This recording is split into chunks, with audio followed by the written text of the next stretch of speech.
भगवान की प्रसन्नता के लिए, जैसे एक प्रियसी अपने पति को प्रसन्न करने के लिए सब करती है, उसकी जो भी चेष्टा है वो इसलिए कि मेरा पति प्रसन्न रहे, ऐसे ही एक भक्त जो कुछ भी करे वो अपने भगवान को प्रसन्न करने के लिए रहे कि मेरी इस क्रिया से भगवान प्रसन्न हो, मेरे ठाकुर जी मुझसे प्रसन्न रहे। बड़ी सुंदर भक्ति का उपदेश भगवान शंकर ने दिया। फिर सोचा कि किसी तपस्वी महात्मा के द्वारा यदि भक्ति की चर्चा हो तो और अच्छा होगा।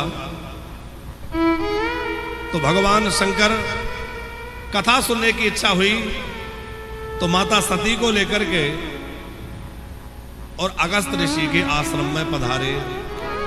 उस समय जो युग चल रहा था वो त्रेता युग की घटना है। ये गोस्वामी तुलसीदास जी ने भी इस घटना का बड़ा रसीला वर्णन रामचरितमानस में किया है। भगवान महादेव भगवती सती को लेकर कैलाश से नीचे उतरे और कुंभज ऋषि के आश्रम पर गए। अब आप जरा आनंद की बात देखिए कि भोले बाबा रहते तो बड़ी ऊंचाई पर हैं और कथा सुनना है तो नीचे उतरे। इसका मतलब है कि कथा यदि आपको अंदर बिठाना है तो आपको नीचे उतरना पड़ेगा। कहां से नीचे उतरना पड़ेगा? सोफे से नहीं, वो तो बढ़िया बैठे हैं। उस ऊंचाई से जो हमारे अंदर हमने पाल रखी है। कोई सोचता है मैं इतना धनी व्यक्ति हूं, कोई पद की ऊंचाई पर बैठा है, कोई धन की ऊंचाई पर बैठा है, कोई ज्ञान की ऊंचाई पर बैठा है। तो जिस ऊंचाई पर बैठे उससे नीचे उतरो तो ही कथा आप में बैठेगी, क्योंकि पानी हमेशा नीची जगह में जाता है और वहीं जाकर रुकता है। और भोले बाबा अकेले नहीं गए। संग सती जग जननी भवानी, संग सती जग जननी भवानी, संग सती जग जननी भवानी, संग सती जग जननी भवानी, संग सती जग जननी भवानी। भोले बाबा अकेले नहीं है, साथ में जगन माता पराम्बा भगवती सती साथ में चल रही है। एक बात ध्यान रखिएगा, कथा में जाओ, सत्संग में जाओ, संतों के पास जाओ तो छोटे बनकर के जाओ, बड़प्पन का अभिमान लेकर मत जाओ। भोले बाबा गए तो छोटे बनकर, तुलसीदास जी नाम लिख रहे हैं शंभु, शंभु माने छोटा सा नाम, और छोटे से बन के गए। तो सती जी अपनी पूरी विशेषताओं को साथ लेकर चल रही हैं। संग सती जग जननी भवानी, संग सती जग जननी भवानी, संग सती जग जननी भवानी, संग सती जग जननी भवानी। जगत जननी भगवती भवानी जा रही है। पर धन्य है भारत के ऋषि, जैसे देखा कि महादेव पधारे हैं, ये तो विश्वनाथ है, तो ये जगन माता पार्वती भगवती सती है। दोनों के चरणों में वंदन किया, दोनों को प्रणाम किया और पूजन किया। पूजे ऋषि अखिलेश्वर जाने, पूजन ऋषि अखिलेश्वर जाने। अगस्त जी ने बड़े विधि पूर्वक बड़ी श्रद्धा के साथ पूजन किया। अच्छा, अगस्त जी तो प्रणाम कर रहे हैं, मोदी जी अगस्त जी बार बार प्रणाम कर रहे हैं, तो ये उनकी विनम्रता है, ये उनकी महानता है कि वो प्रणाम कर रहे हैं। पर सती जी के मन में क्या विचार आ गया? सती जी सोच रही है कि अरे ये महात्मा जी कथा कहेंगे, ये बाबा जी तो पहले ही डर रहे हैं, चरणों में लोटपोट हो रहे हैं, सोच रहे होंगे अरे भगवान शंकर के सामने मैं क्या सुनाऊं, शायद डर गए बार बार आरती उतार रहे हैं, बार बार पैरों में गिर रहे हैं। किसी की विनम्रता का अर्थ कभी गलत नहीं लगाना चाहिए, पर सती जी के मन में ये दुराग्रह बैठ गया कि ये क्या कथा सुनाएंगे। इसलिए अगस्त जी ने जब कथा सुनाई तो भोले बाबा ने तो बड़ी श्रद्धा से कथा सुनी, पर सती जी का मन कथा में नहीं लगा, उनका मन तो इधर उधर लगा रहा। राम कथा मुनिवर जब बखाने, राम कथा मुनिवर जब बखाने, राम कथा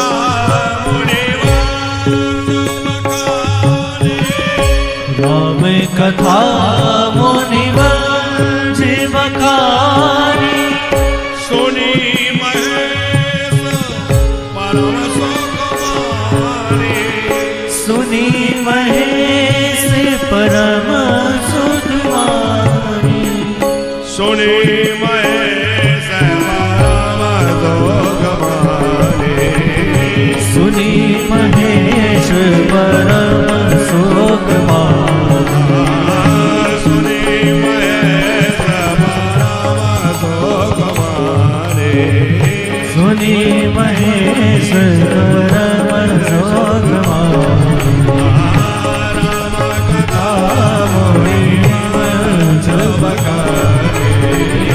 राम कथा मुनिवर जब बखाने, राम कथा राम कथा राम कथा मुनिवर जब बखाने। अगस्त जी ने बड़े प्रेम से राम कथा गाई।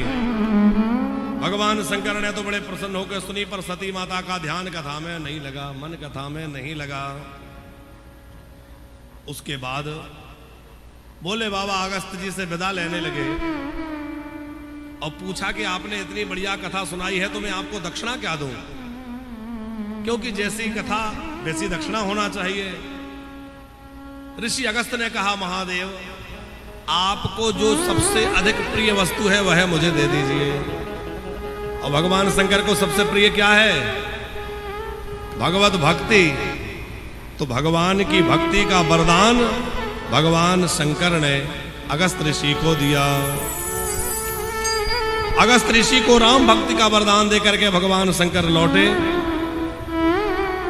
अच्छा मोदी जी कथा का आनंद देखिए कि जब भोले बाबा आए तो छोटे बन के आए शंभो, और कथा सुनी तो थोड़ा सा नाम बड़ा हुआ, सुनी महेश तो 3 अक्षर का नाम हो गया, और लौट के गए तो और बड़ा नाम लिखा है मुनिसन विदा मांग त्रिपुरारी, 4 अक्षर का नाम हो गया, माने नाम बड़ा हो गया।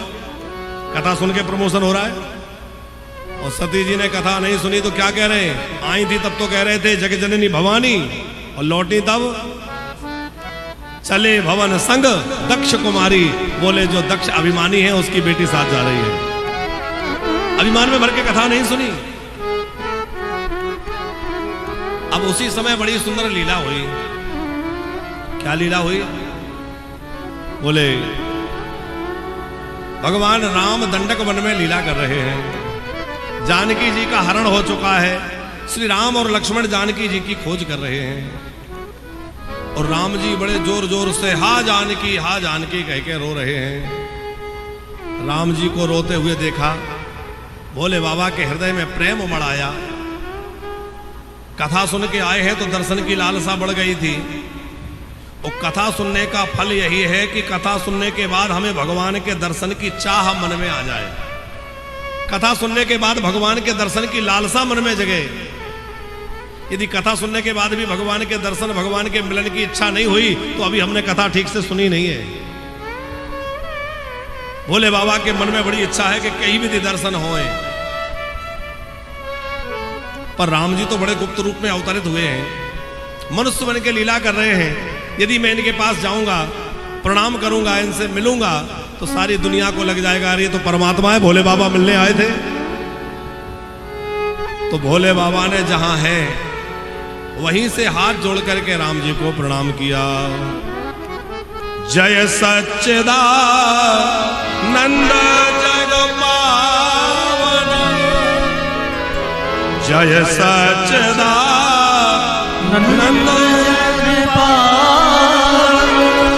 आस कही चले मनोजो हंस कहीं चले मनोज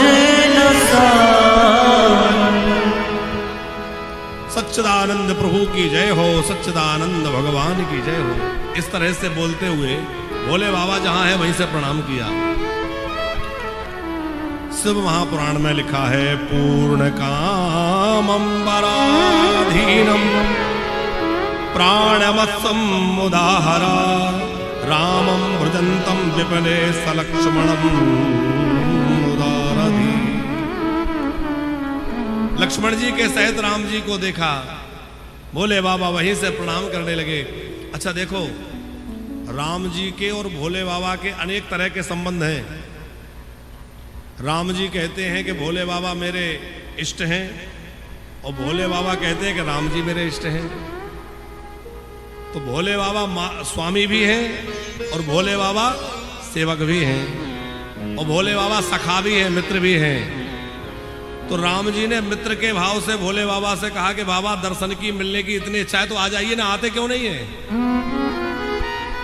भोले बाबा बोले देखो मैं मिलने आऊंगा तो सारी दुनिया ये समझ जाएगी कि आप भगवान हैं। राम जी ने कहा हमारी लीला भी इतनी कमजोर नहीं है कि आप प्रणाम करें और सब हमें भगवान मान लें। भोले बाबा ने कहा क्यों नहीं मानेंगे? अरे जब मैं प्रणाम करने जाऊंगा तो सब समझ जाएंगे आप परमात्मा हो।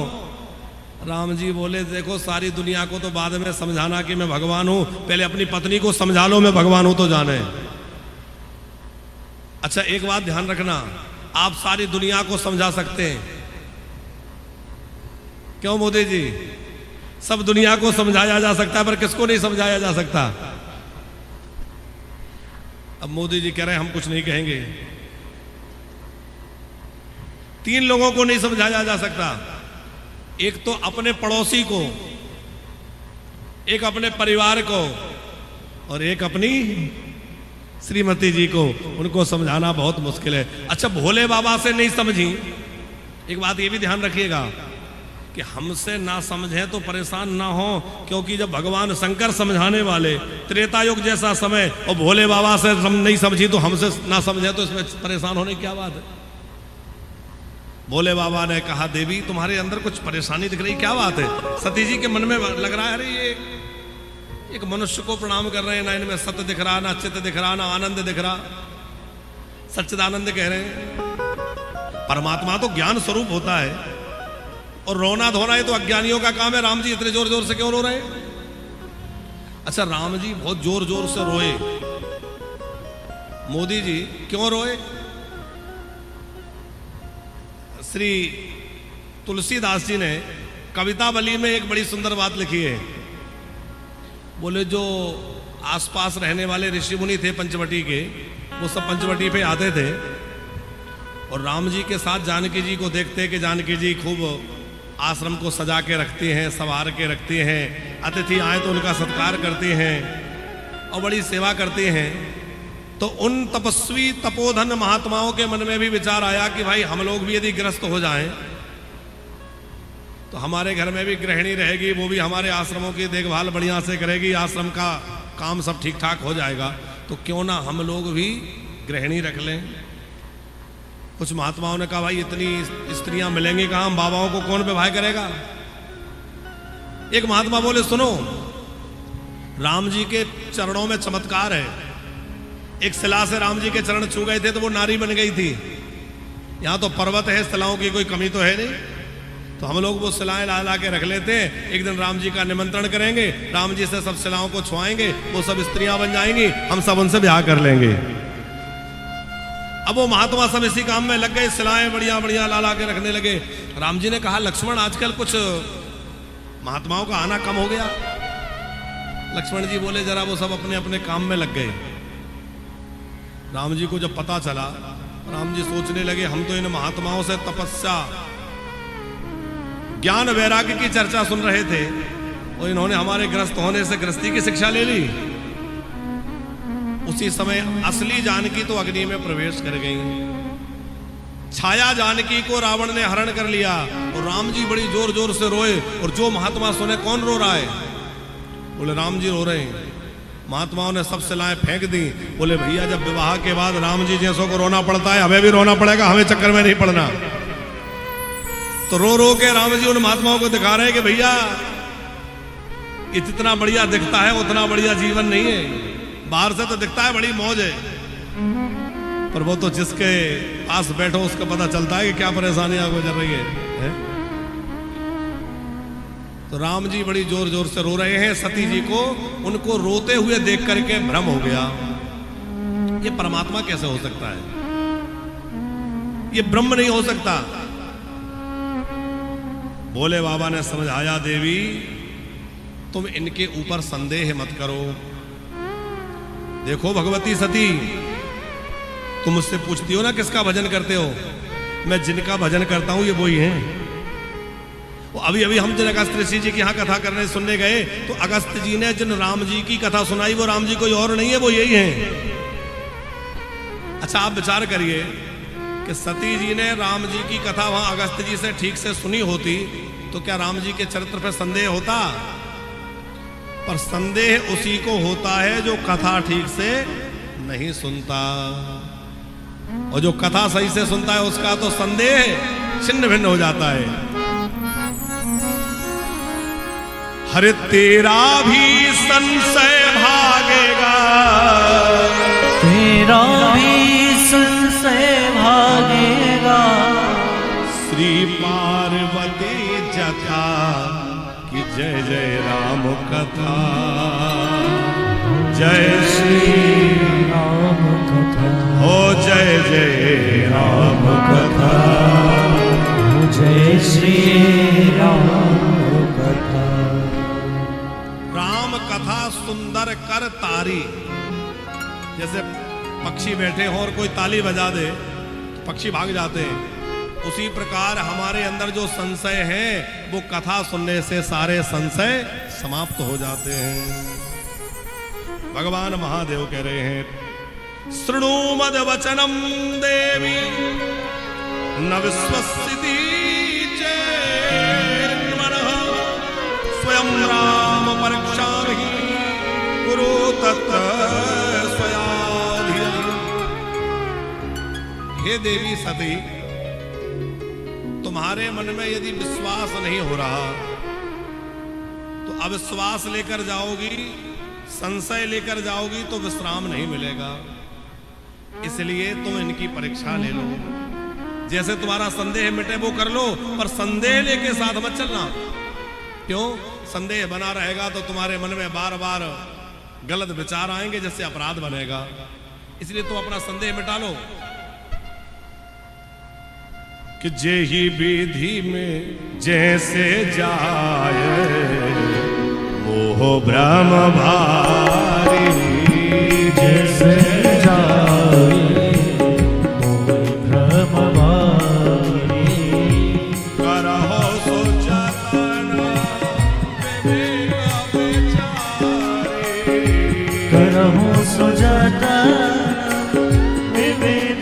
विचारे, करहु सो जतन विवेक विचारे। करहो सो जतन विवेक विचारे, करहु सो जतन विवेक विचारे। करहो सो जतन विवेक विचारे, करहु सो जतन विवेक विचारे। जैसे जाहे वो ब्रह्म भारे, जैसे जाए वो ब्रह्म भारे। देवी, जैसे तुम्हारा मोह नष्ट हो तुम वो ही करो। परीक्षा ले लो। सती जी को लगा हाँ ये ठीक है, मैं परीक्षा लेने जाती हूँ। भोले बाबा एक बड़ वृक्ष के नीचे बैठ गए। सती जी परीक्षा लेने गई, फिर मन में विचार करने लगी कैसे परीक्षा लूं। तो सोचा कि जिनको ढूंढ रहे हैं वो ही बन जाती हूं। राम जी किसको ढूंढ रहे थे? अरे आप लोग बोला करो तो हमें ये तो पता चले आपकी समझ में आ रहा है। जानकी मैया को तो सती जी ने जानकी जी का रूप बना लिया। वो कहां चलने लगी? जिधर राम लक्ष्मण आ रहे हैं उनके आगे आगे, राम लक्ष्मण के आगे आगे चल रही हैं। अच्छा, राम जी तो परमात्मा है, जान ही जाएंगे कि असली है कि नकली है, पर साधारण व्यक्ति भी यदि थोड़ी बुद्धि का प्रयोग करे तो समझ में आ जाएगा कि ये नकली है। कैसे? असली सीता जी राम जी के आगे चलती है कि पीछे चलती है? असली जानकी हमेशा राम जी के पीछे पीछे चलती है और ये आगे आगे चली। इससे ये पता चलता है कि ये नकली है। और मोदी जी, जानकी मतलब भक्ति, लक्ष्मण वैराग्य है, राम ज्ञान है और जानकी मैया भक्ति है। तो भक्ति असली भक्ति होगी तो वो भगवान के पीछे पीछे चलेगी, और जो नकली भक्ति होती है वो भगवान को पीछे छोड़ देती है और भगवान से भी आगे आगे चलती है। तो जो भगवान को भी पीछे छोड़ के अपनी ही पूजा कराने लगे, अपने आप को ही भगवान से भी आगे बढ़ा दे, बड़ा बना दे, ऐसे लोगों से सावधान हो जाना। आज ऐसे भी मत पंथ प्रकट हो गए हैं जो कहते हैं भगवान की पूजा से कुछ नहीं होता, भगवान की मूर्ति हटाओ। कितने ऐसे लोग हैं जिन्होंने मूर्तियां घरों से हटवा दी। किसकी पूजा करें? बोले हमारे गुरुजी की फोटो रख लो, गुरुजी की पूजा करो। क्या होगा? बोले गुरुजी स्वर्ग के दरवाजे पे मिलेंगे, तुम्हें स्वर्ग में ले जाएंगे। अब ये तो मरने के बाद पता चलेगा कि स्वर्ग के दरवाजे पे मिलेंगे कि नरक के दरवाजे पे मिलेंगे, हैं? पर इतना याद रखना, जो भी गुरु आपसे ये कहे कि भगवान की पूजा बंद करके केवल गुरुजी की पूजा करो या ये करो या वो करो, ऐसे गुरुजी को दूर से प्रणाम कर लेना, पर जीवन में भगवान की पूजा मत करना छोड़ना साहब। भगवान की भक्ति का भी बंद मत करना, क्योंकि हम सब उन्हीं के लिए तो कर रहे हैं और उन्हीं की भक्ति से कोई दूर कर दे, बहुत सावधान रहना है। अब राम जी तो पहचान गए, प्रेम बेहवल हो गए। देखो मेरी माता कितना बढ़िया रूप बना के आई है, वो तो माता का ही रूप देख रहे हैं कि प्रेम तत्व सती बुद्धि, प्रेम तरस्त्वं सती बुद्धि, संभोस्ते नमो गता, एकाका विपिने कस्मात् आगता पतिना विना। अब सती जी आगे आगे जा रही थी तो राम जी ने हाथ जोड़ के प्रणाम किया। अब राम जी ने प्रणाम किया तो किसी ने राम जी से पूछा कि ये तो आपकी परीक्षा लेने आई, आप इनको प्रणाम क्यों कर रहे हैं? राम जी बोले इसीलिए तो प्रणाम कर रहा हूं, परीक्षा लेने आई है। क्योंकि परीक्षा लेने वाला बड़ा होता है और परीक्षा देने वाला छोटा होता है। ये परीक्षक हैं, मैं परीक्षार्थी हूं, इसलिए मैं इनको प्रणाम कर रहा हूं। जोरी पानी प्रभु की प्रणाम, जोरी पानी प्रभु की प्रणाम, जोरी पानी प्रभु की प्रणाम, जोरी पानी प्रभु की प्रणाम। पिता समेत लीन निज नाम, पिता समेत लीन निज नाम। राम जी ने अपने पिताजी का नाम लेकर कहा, मैं चक्रवर्ती नरेश महाराज दशरथ का पुत्र राम आपको प्रणाम करता हूं। माता जी आप अकेली इस वन में क्या कर रही है? भगवान शंकर कहाँ है? महादेव जी कहाँ है? इतना सुनते ही सती जी घबरा गई, अरे तो मेरे को पहचान गए। कहाँ हो बहोरी, कहाँ बस के दो, कहाँ बहोरी, कहाँ बस के दो,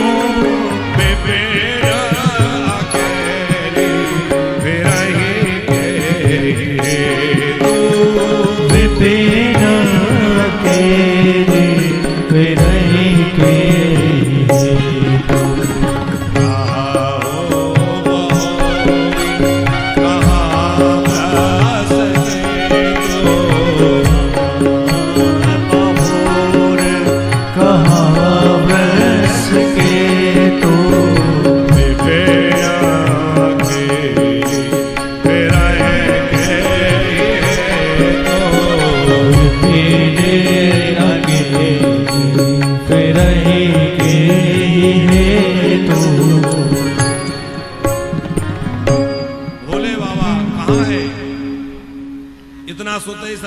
गई, अरे ये तो मेरे को पहचान गए। अब सती जी कुछ भी उत्तर नहीं दी, क्या कहे, भयभीत होकर वहां से भागी। और मोदी जी सती जी जैसे ही भागी तो भोले बाबा को लगा कि ये डर गई, थोड़ा अपना प्रभाव दिखलाना चाहिए। तो राम जी ने क्या लीला दिखाई कि सती जी ने देखा कि सामने से राम जी, जानकी जी, लक्ष्मण जी तीनों चले आ रहे हैं। अब सती जी सोचने लगी कि अरे जानकी जी का तो हरण हो गया था, ये कहां से आ रही है। पीछे मुड़ के देखा तो पीछे भी राम, लक्ष्मण, जानकी। इधर देखती है, उधर देखती, जहां नजर जाती है भाई जानकी मैया, राम जी, लक्ष्मण जी, और अनेक सिद्ध मुनि गंधर्व उनकी सेवा कर रहे हैं। अनेक ब्रह्मा विष्णु शिव उनकी पूजा कर रहे हैं। सोई रघुवर सोई लक्ष्मण सीता, देख सती अति भई सभीता, अत्यंत व्याकुल होकर डर गई। देखे शिव विधि विष्णु अनेका, अमित प्रभाव एक ते एका। अनेकों ब्रह्मा विष्णु महेश सेवा कर रहे हैं, सब जगह एक से बड़ा एक प्रभाव। सती जी डर गई, आंख बंद कर ली, और जब आंख खोल के देखी तो भगवान राम ने अपनी माया हटा ली। अब सती जी डरी हुई भोले बाबा के पास आई, तो भोले बाबा ने हंस के पूछा, और देवी कैसी हो, ठीक ठाक हो। हंसी पूछी कुशलात। अच्छा, कुशल क्यों पूछी कि ठीक हो, अभी अभी तो गई थी। क्योंकि जो भगवान के ऊपर संदेह करे उसकी कुशलता में भी संदेह रहता है। भोले बाबा ने पूछा, अच्छा देवी ये बताओ कैसे परीक्षा ली। आप आश्चर्य करेंगे, सती जी ने बिल्कुल झूठ बोल दिया, बोले मैंने कोई परीक्षा नहीं ली। कछु ना परीक्षा ली न गोसाई, मैंने कोई परीक्षा नहीं ली। भोले बाबा ने कहा जब परीक्षा नहीं ली तो गई क्यों थी। बोले प्रणाम करने गई थी। कैसे प्रणाम किया। बोले कीन प्रणाम तुम्हारे उनाई, जैसे आपने प्रणाम किया वैसे मैंने किया। भोले बाबा सोच रहे हैं कि हमारे जैसे ही प्रणाम करना था तो वहीं से कर लेती जहां से हमने किया था। इसका मतलब ये हमारे तरह का प्रणाम तो नहीं है, कुछ तो गड़बड़ है। भगवान शंकर ने आंख बंद करके देखा तो सारा दृश्य उनके सामने उपस्थित हो गया। ओहो, इन्होंने सती ने सीता जी का रूप बनाया, मेरी मां का रूप बनाया। इन्होंने बहुत बुरा किया। अब तो मैं इनको अपनी पत्नी के रूप में स्वीकार नहीं कर सकता। अब मैं इनके साथ पत्नी जैसा व्यवहार नहीं रख सकता, क्योंकि इन्होंने मेरी मां का रूप धारण कर लिया। तो मन ही मन भगवान शंकर ने सती जी का त्याग कर दिया। और जैसे त्याग किया तो आकाशवाणी हुई, धन्यस्त्वं परमेशानो तत्समोद तथा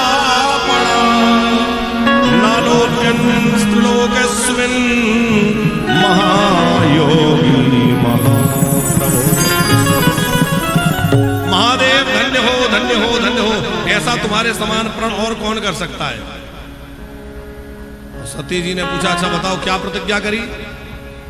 अब भोले बाबा यदि ये कहें कि मैंने तुम्हें त्याग दिया तो सती जी बड़ी दुखी हो जाएंगी और झूठ बोल नहीं सकते, तो क्या करें। तो भोले बाबा ने क्या किया, बोले देवी मुझे कथा याद आ रही है। और शंकर जी कथा सुनाने लगे और सती माता कथा सुनने लगी। कथा कहते कहते कहते कैलाश पहुंच गए। अब सती जी को लगा यहां तो अब कथा तो पूरी हो ही जाएगी, तो अब तो मैं पूछ ही लूंगी कि तुमने कौन से प्रतिज्ञा करी थी। लेकिन वहां भोले बाबा ने दूसरी उक्ति लगाई। भगवान शंकर वहां आंख बंद करके समाधि लगा के बैठ गए। भगवान महादेव समाधिस्थ हो गए। और कितने वर्षों तक समाधि लगी रही। 87,000 वर्षों तक भगवान शंकर की समाधि लगी रही। कोई 2-4 दिन की समाधि नहीं होती भोले बाबा की। फिर जो है 87,000 वर्षों के बाद जब भगवान शंकर की समाधि खुली, भगवती सती उनके पास गई, जाके प्रणाम किया और पास में बैठने की इच्छा हुई तो भोले बाबा ने सामने आसन डाल दिया। बिराजो बिराजो। सामने आसन डालते ही सती जी समझ गई कि अब मैं इनके बाम भाग में बैठने लायक नहीं रही। अब मेरा पत्नी का जो दर्जा है वो मिट गया। मन में बड़ा दुख हो गया, मैंने अच्छा नहीं किया, महादेव के वचनों पर भरोसा नहीं किया, जिसके कारण मेरा त्याग हो गया। सती जी मन ही मन बड़ी दुखी थी। भोले बाबा कुछ कथाएं सुना रहे हैं ताकि इनके हृदय का दाह शांत हो जाए, क्योंकि किसी का हृदय दुखी हो उसको भगवान की कथा सुनाओ। तव कथामृता ताप जीवन अविविदिता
कथा जो है वो हृदय के दाह को, हृदय के ताप को नष्ट करने वाली है। तब कथा मृतम तप्त जीवनम, जिनका जीवन तपा हुआ है, संतप्त है, उनके जीवन को शांति देने वाली कथा है। माता सती कथा सुन रही हैं, पर उन्होंने देखा कि आसमान से विमान निकल रहे हैं। और विमान निकलते हुए देखा तो भोले बाबा से पूछा, हे महादेव, ये सब विमान कहां जा रहे हैं? भोले बाबा ने ध्यान लगाकर देखा, सब समझ गए। कहा, देवी, ये सब विमान हरिद्वार जा रहे हैं। वहां तुम्हारे पिता दक्ष महाराज एक बड़ा विशाल यज्ञ कर रहे हैं। तो ये सारे देवता विमानों में बैठ बैठ के तुम्हारे पिताजी के यज्ञ में जा रहे हैं। वो इतना सुनते ही सती माता बोली, पर हम लोग क्यों यहां बैठे? अरे जब पिताजी यज्ञ कर रहे हैं तो हम लोग भी चले। भोले बाबा ने कहा, देवी चले तो सही, पर कोई चिट्ठी पत्री, कोई निमंत्रण आ जाए। अरे बिना बुलाए नहीं जाना चाहिए।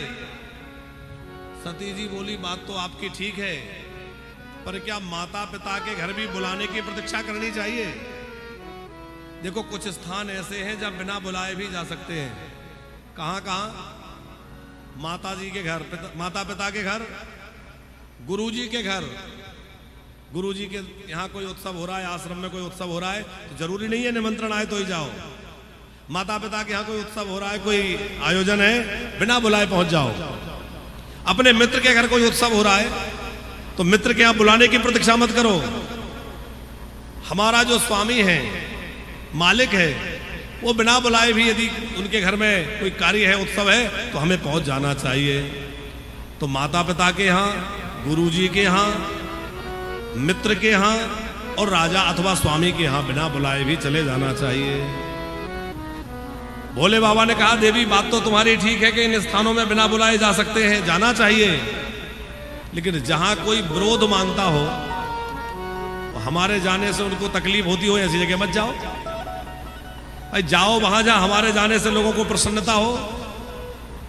आवत ही हर से नहीं नैने ही नैनी सने, और तुलसी ना तहा ना जाइए चाहे कंचन बरसे। हमारे जाते ही लोगों का मुंह बन जाए, मूड ऑफ हो जाए, ऐसी जगह क्यों जाना? अरे जाओ वहां जहां हमारे जाते ही लोग प्रसन्न हो जाएं। तो सती जी ने कहा, ये आपने कैसे सोच लिया कि हम जाएंगे और पिताजी प्रसन्न नहीं होंगे? अरे हमारे को देखते ही भोले बाबा से कह रही हैं कि हमें देखते ही पिताजी प्रसन्न हो जाएंगे, माताजी खुश हो जाएंगी। आज भोले बाबा ने वो प्रसंग सुनाया, देवी तुम्हें पता नहीं है, तुम्हारे पिताजी मुझसे शत्रुता रखने लगे हैं। शत्रुता? क्यों? आपने क्या बिगाड़ा? तो भोले बाबा ने सुनाया, वो देवी एक बार हुआ ऐसा कि ब्रह्म सभा में बड़ा उत्सव हो रहा था। तुम्हारे पिता दक्ष प्रजापति जब प्रजापतियों के नायक बने, सभा में सब लोग बैठे थे, तुम्हारे पिताजी आए, सब उठ के खड़े हो गए, मैं खड़ा नहीं हुआ।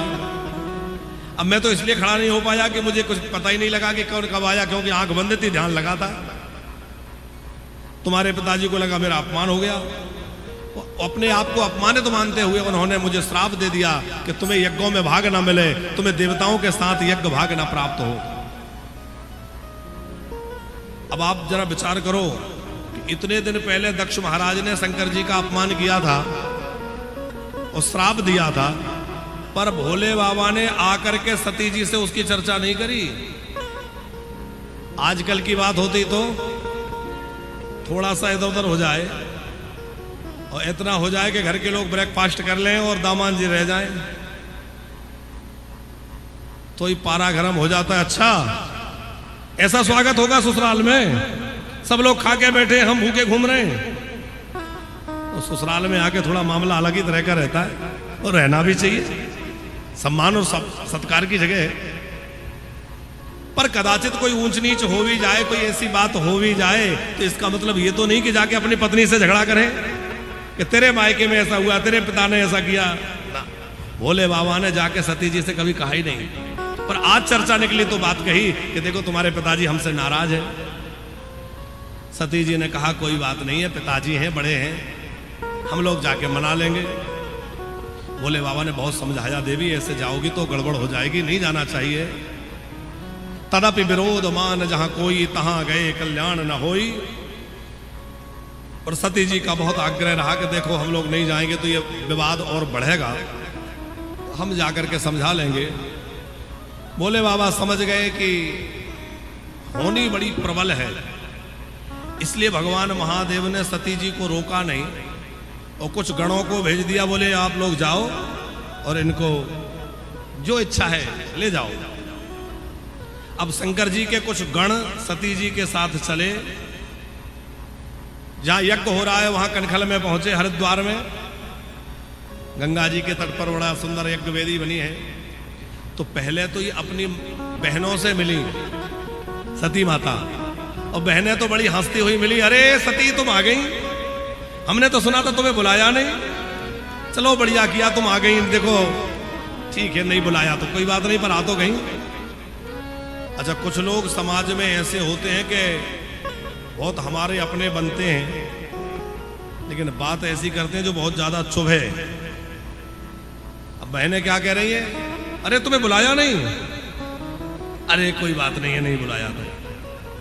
बहनें बड़े मुस्कुराते हुए व्यंग करते हुए मिली, लेकिन सबसे ज्यादा यदि सती जी के ना आने की पीड़ा, यदि दुख किसी को था तो किसको था? सती महारानी की माता जी को, क्योंकि माँ का हृदय बड़ा विशाल होता है, माँ के अंदर बड़ी ममता होती है, और जब भी घर में कोई आयोजन उत्सव होता है तो माँ का हृदय होता है कि मेरी बेटी आ जाए, मेरे दामाद आ जाए, मेरे बच्चे आ जाए। तो माँ के हृदय में तो लगता ही है ना।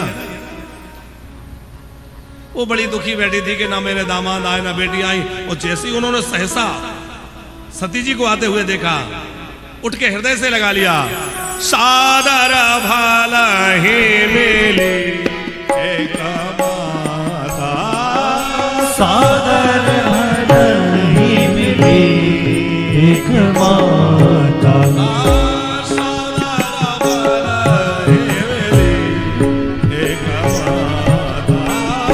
सादर भाला ही मिली एक माता, अग्नि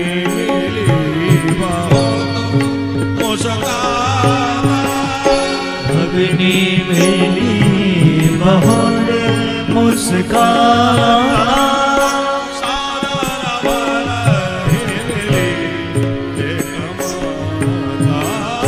सादर वाला ही मिली एक माता, सादर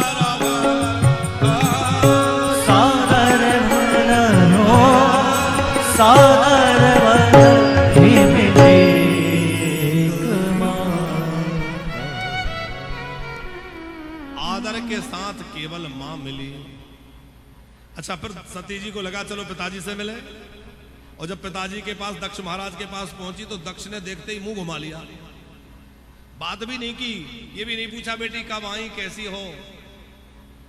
अच्छा, एक बात ध्यान रखना, जब भी बेटी मायके आए तो उसका खूब स्वागत होना चाहिए और खूब उसको आदर प्राप्त होना चाहिए, क्योंकि जब भी कोई बेटी अपने मायके आती है वो कुछ लेने नहीं आती, वो उस आंगन में अपनी उन खुशियों को ढूंढने आती है जहां खेल के वो बड़ी हुई है, जिस आंगन में उसकी परवरिश हुई है।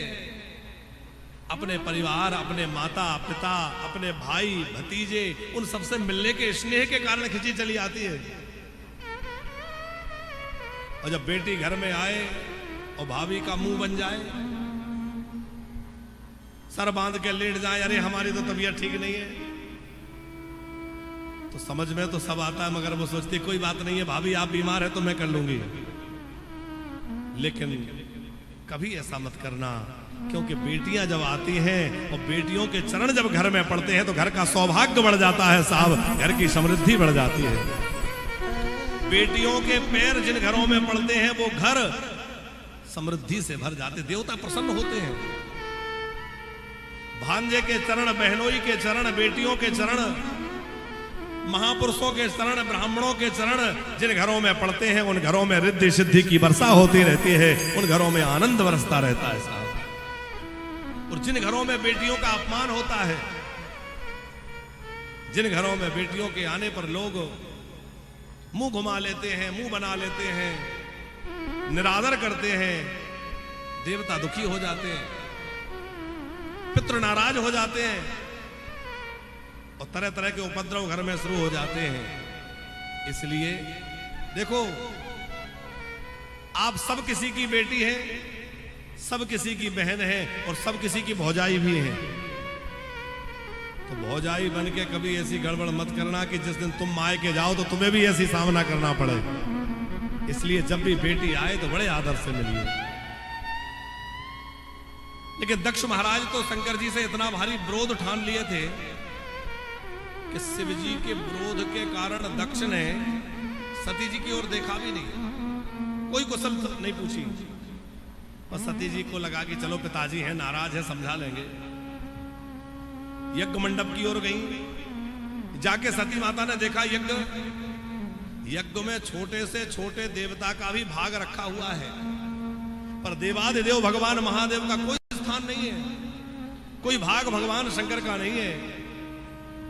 भगवती सती के मन में दाह उत्पन्न हो गया, हृदय शिव द्रोह जो देखा, शिव अपमान से हृदय जल उठा, अत्यंत हृदय संतप्त हो गया। तब भगवान शंकर की बातें चित्त में चढ़ी, भोले बाबा ठीक कह रहे थे, देवी मैंने तो अपना अपमान सह लिया पर तुम नहीं सहन कर पाओगी। ध्यान रखना, एक बेटी अपने मायके में अपना अपमान तो सहन कर सकती है, पर अपने मायके में अपने पति का अपमान उससे सहन नहीं होता है। जब भगवती सती ने देखा कि मेरे पिता के यज्ञ में, मेरे मायके में मेरे पतिदेव का अपमान, और जहां मेरे पति का अपमान हो रहा है वहां मैं प्रेम से बैठ के रोटी जीवूं, ठीक नहीं है। अपने पिता को फटकार लगाई, अरे मैंने तुम्हारी बेटी बनना इसलिए स्वीकार किया था कि तुम बड़े दक्ष हो, कुशल हो, निपुण हो, शिवजी के भक्त हो, तुमने मेरी आराधना करी और मैं तुम्हारी बेटी बनी, पर आज तुमने शिवद्रोह करके बहुत बुरा किया है। शिवद्रोही से मैं कोई संबंध नहीं रखना चाहती, शिवद्रोही के साथ मैं कोई अपना नाता नहीं रखना चाहती। फिर सती जी बोली, भले ही मैं लाख बार कह दूं कि अब मेरा कोई रिश्ता नहीं है, पर जब तक ये शरीर है लोग मुझे दक्ष की पुत्री ही पुकारेंगे, इसलिए मैं इस शरीर को ही भस्म कर देती हूं। ऐसा कहकर भगवती सती ने आसन लगा ली। आसन लगा के भगवती सती बैठ गई। भगवती सती ने शिव चरणों का स्मरण किया, महादेव का ध्यान करती हुई भगवती सती ने योग अग्नि को प्रकट कर दिया। धू धू करके शरीर जल उठा, बड़े जोर की योग की अग्नि प्रकट हो गई। महादेव के गण दौड़े, माँ माँ ये आप क्या कर रही हैं? हे माँ आपने ये क्या किया? पर सती का देह जल गया, शिव जी के गण कुछ कर ना पाए। रोते बिलखते कैलाश की ओर भागे, बाबा अनर्थ हो गया, महादेव अनर्थ हो गया।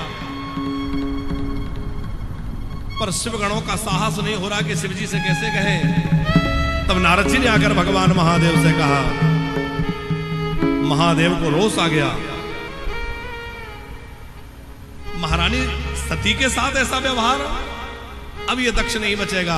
भगवान शंकर ने अपनी एक जटा निकाली, वीरभद्र को प्रकट कर दिया। भगवान शंकर के महान गण वीरभद्र बड़ी भारी विशाल सेना शिव गणों की लेकर के और कैलाश से हरिद्वार की ओर चले। आंधी चलने लगी, गर्जना होने लगी, धूल उड़ने लगी, सब डर गए। लगता है पृथ्वी पलट दी जाएगी, प्रलय आ जाएगी। वीरभद्र ने सारे यज्ञ को ध्वस्त कर दिया, सबको उनकी करनी का दंड दिया। दक्ष महाराज का सिर काट करके हवन कुंड में स्वाहा कर दिया। जैसे दक्ष महाराज का मस्तक काट के स्वाहा किया, सब देवता व्याकुल हो गए। किसी का हाथ टूटा, किसी का पैर टूटा, किसी का मुंह टूटा। सब भागते कैलाश पर गए, महादेव महादेव महादेव। सब भोले बाबा को पुकारने लगे, हे शंभो।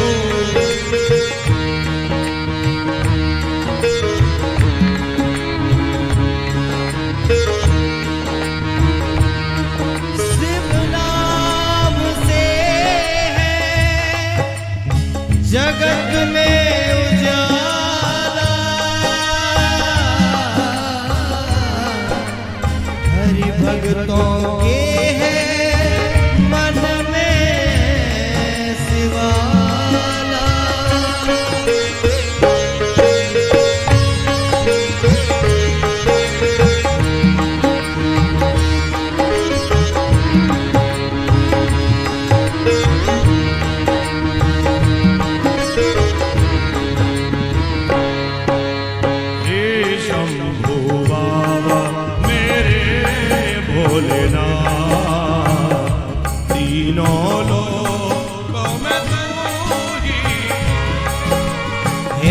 शंभू बाबा मेरे भोलेनाथ, तीनों लोक में तू ही तू। सदा सुमन मेरा मन बेलपत्री, जीवन की अर्पण कर दो। हे शंभू बाबा मेरे भोलेनाथ, तीनों लोक में तू ही तू।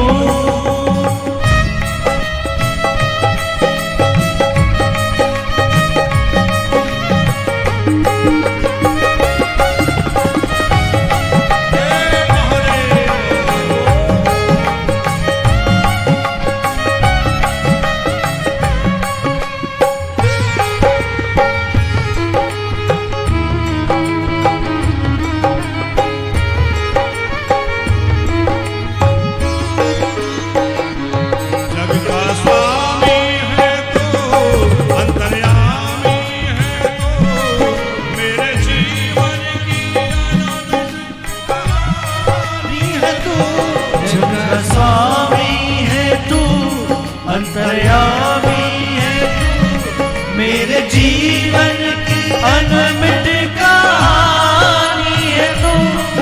तेरी शक्ति अपार, तेरा मान है पार, तेरी पूजा ही मेरा जीवन आधार। तेरी शक्ति अपार, तेरा पावन है द्वार। तेरी पूजा ही मेरा जीवन आधार। धूल तेरे चरणों की लेकर जीवन को साकार किया। हे शंभो बाबा मेरे भोलेनाथ, तीनों लोकों में तू ही तू।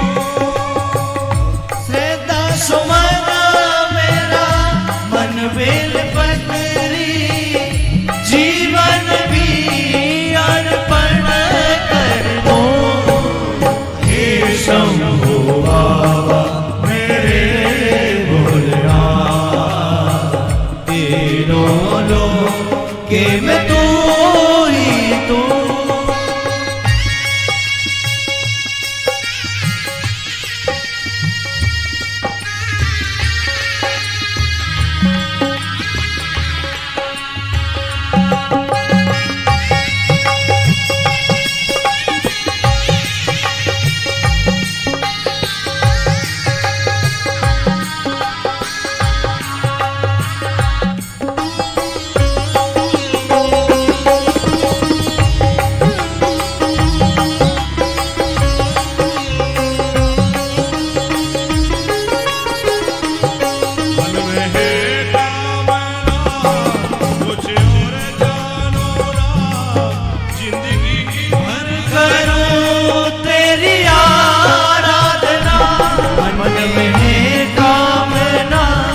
कुछ और जानो ना जिंदगी भर करो तेरी आराधना।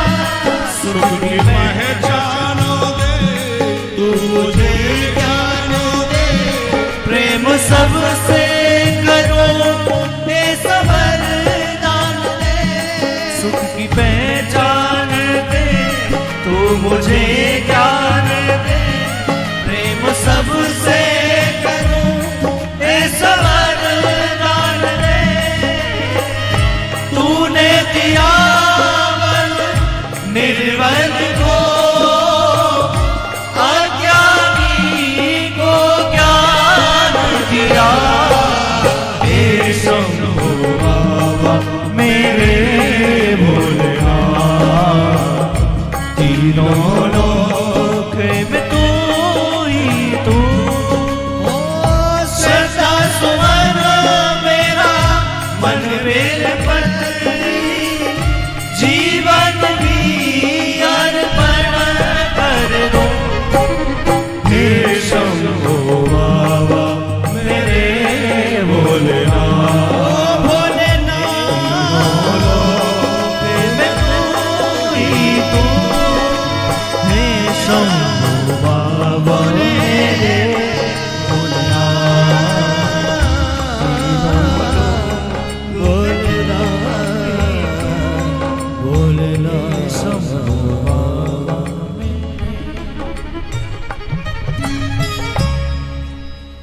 सब देवताओं ने कैलाश पर जाकर भगवान शंकर को पुकारा है। महादेव के सामने जब प्रार्थना करी तो भोले बाबा तो बड़ी जल्दी प्रसन्न होने वाले देवता हैं। भोले बाबा प्रसन्न हो गए। क्या चाहते हो? बाबा यज्ञ अधूरा रह गया, हम सब देवता अंग भंग हो गए। अब यदि यज्ञ अधूरा रहेगा तो ये अच्छा नहीं है, अमंगलकारी है। तो भोले बाबा कैलाश से हरिद्वार पधारे, जाकर कहा कि यज्ञ पूर्ण किया जाए, यजमान को बुलाओ। तो यजमान को बुलाया तो यजमान का तो सर कटा हुआ है, धड़ पड़ा है, सर है ही नहीं, मस्तक विहीन। आज टेक्नोलॉजी इतनी आगे बढ़ गई है, अनेक अंग प्रत्यारोपण होने लगे हैं, सब ट्रांसप्लांट हो जाता है। और हमें लगता है अभी भी जो है एक व्यक्ति का मस्तक दूसरे को लगाएं या दूसरे प्राणी का मस्तक मनुष्य को लगाएं, शायद टेक्नोलॉजी अभी इतनी नहीं बढ़ी। पर भोले बाबा ने एक नहीं दो दो ऑपरेशन ऐसे करें।